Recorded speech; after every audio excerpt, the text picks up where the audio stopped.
Let's go to the phone lines. The number to dial, 888-ASK-HANK. Jessica, Boston, Massachusetts, listening on Sirius XM 131.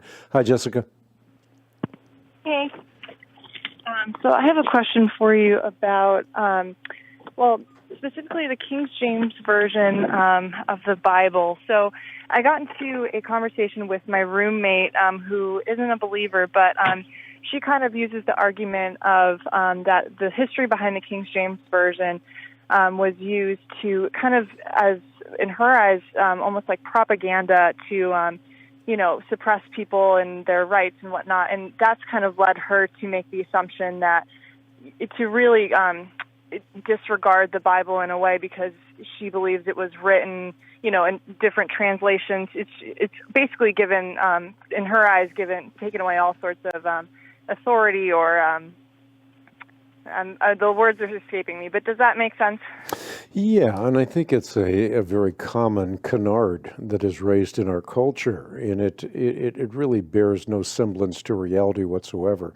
There are lots of translations, and the translations have errors, but we today have what's called the science of textual criticism, by which we can compare one translation with another translation, and in doing that, we can get back to the autographs. So the embarrassment of riches with respect to translations helps us get back to the originals. And when we read the Bible today, whether it's the King James Version or the New King James Version or the NIV or the NASV, the message is not that God in some way is trying to be a killjoy to gays and lesbians.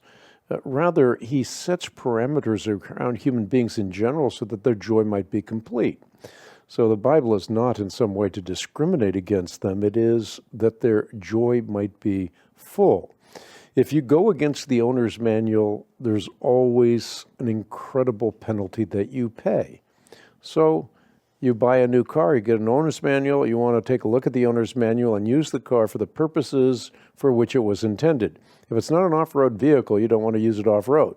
If you do that, you ruin the vehicle. And in the same way, you don't want to use your body in a way that it was not constructed to be used.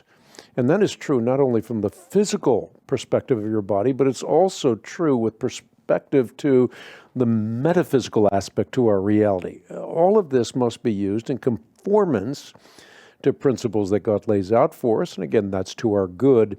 It's not to our detriment. So what this person is communicating is a false narrative. First of all, the translations don't diminish the authority of the Word of God. They enhance the authority of the Word of God. Secondly, the Word of God is not simply the ideas of human beings at a particular point in time. No, this is God speaking divinely through human beings so that we understand His purposes for our lives, so that we might have life, as I mentioned earlier on in the broadcast, life that is life to the full.